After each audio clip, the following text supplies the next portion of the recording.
দোল উৎসব শান্তিনিকেতনে বসন্ত উৎসব নামে পরিচিত।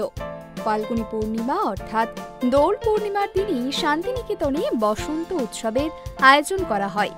বসন্ত উৎসবে এক টুকরো শান্তিনিকেতন যেন উঠে এলো নদী, টিলা, গাছ-গাছালি ঘেরা প্রাকৃতিক সৌন্দর্যে ভরপুর মুকুটমণিপুরে।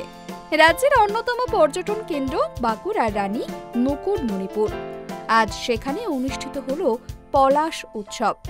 বিগত বছরের ন্যায় সুন্দরী মুকুটমণিপুরের পলাশ উৎসবে এদিন পলাশে আবিরে রঙিন হয়ে ওঠে। রাজনীতির পাশাপাশি সম্পূর্ণ ভিন্ন ভূমিকায় দেখা গেল রাজ্যের খাদ্য দপ্তরের প্রতিমন্ত্রী জ্যোৎস্না মান্ডিকে। আমরা জানতাম না এরকম প্রোগ্রাম হবে এখানে, তো এটা একটা বাড়তি পাওনা। এখানে এসে আমরা জানতে পারলাম, মানে কালকেই খবর পেলাম যে এখানে যখন সাজাচ্ছে তখন বুঝলাম প্রোগ্রাম হবে। তো এটা খুবই ভালো লাগছে এবং এটা একটা উপরি পাওনা, কারণ এরকম প্রোগ্রাম তো দোলে আমরা কলকাতায় থাকলে দেখার সুযোগ থাকে না। তো এটা একটা আলাদাই রকমের। স্কুল কলেজ আগে কোথায় আসছি, স্কুল কলেজের স্টুডেন্টরা এসছে, ছৌ নাচের শিল্পীরা এসছে, ট্রাইবাল লোকজন এসছে, তো খুব ভালো লাগছে। হ্যাঁ, খুবই ভালো। শান্তিনিকেতন তো গেছি, তবে এইরকম স্টাইলে চাই।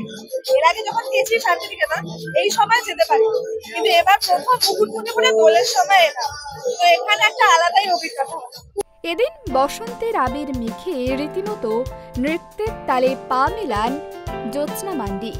মন্ত্রী ছাড়াও এদিনের পলাশ উৎসবে উপস্থিত ছিলেন খাচার এসডিও ডক্টর শুভম মৌর্য সহ অন্যান্য প্রশাসনের কর্তারা।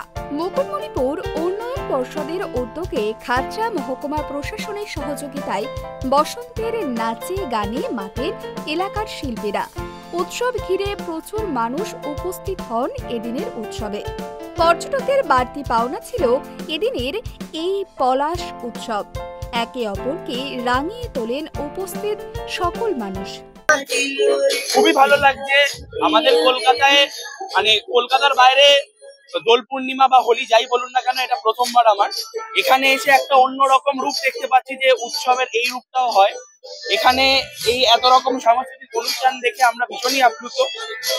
আর সব থেকে বড় কথা, আমাদের কলকাতায় এরকম সাংস্কৃতিক অনুষ্ঠান হলেও একটা যে বাঁকুড়ার যে একটা ছোঁয়া আছে এটাতে, সেটা দেখে আমাদের সবারই ভীষণ ভালো লাগছে। এরকম উৎসব কলকাতায় আমরা খুব একটা দেখতে পাই না, এবং প্রাকৃতিক সৌন্দর্যের মধ্যে এত রকম কলাকুশলীদের এরকম নৃত্যশিল্পী গান পরিবেশন দেখে ভীষণই ভালো লাগছে। পলাশ বলতে গেলে পলাশ দেখে দেখে গতকালকে এসছি সকালবেলা, পলাশ দেখে এরকম মন ভরতে চাইছে না, যেরকম যত দেখছি মনে হচ্ছে আরো পলাশের ছবি দেখি, পলাশ ফুল কুড়াই। এই দেখ, আমাদের ওখানে তো গাছপালা নেই বলতে গেলে, সেইখানে আমাদের পলাশ দর্শন বলতে সরস্বতী পুজোতে পলাশ ফুল একটা করে হাতে, সেই পলাশ বা কোনো অনুষ্ঠানে গেলে বসন্ত উৎসবে যদি হয় গুটি কয়, এখানে পলাশের বন বা পলাশের গাছে পলাশ দেখে। এদিন মন্ত্রী জ্যোৎস্না মান্ডি বলেন, সবারই একটা ব্যক্তিগত জীবন রয়েছে, তাই আজ সব ভুলে তিনি সাধারণ মানুষের সঙ্গে বসন্তের আবিরে রঙিন হয়ে উৎসবে পা মেলান। আজকে রঙের উৎসবে সবাইকে আমি শুভেচ্ছা জানাবো। সবকিছু ভুলে গিয়ে আজকের দিনটা আমরা সকলে মিলে জাতি ধর্ম বর্ণ বিশেষে রঙের সাথে আমরা সকলে মিশে যাই। সকলের কাছে শুভেচ্ছা আমার, যেন সকলের জীবনে অনেক অনেক রং আসে। আর রাজনীতির বাইরে একটা ব্যক্তি পরিচয় আছে। আমি সবসময় সাংস্কৃতিক জিনিস খুব ভালোবাসি। রং খেলতে আমার ফেভারিট ফেস্টিভ্যাল হোলি, তো আমার খুব ভালো লাগে।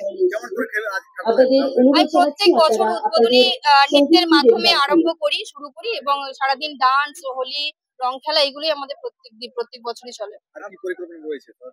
শান্ত পরিকল্পনা আমাদের মেইনলি উদ্দেশ্য হচ্ছে আমাদের মুকুটমণিপুর ডেভেলপমেন্টের অথরিটির মাধ্যমে ট্যুরিজমটাকে প্রমোট করা। এখানে আর্থিকভাবে সকলে যাতে সচ্ছল হয়, সেই জন্য আমরা বিভিন্ন প্রোগ্রাম নিয়ে থাকি।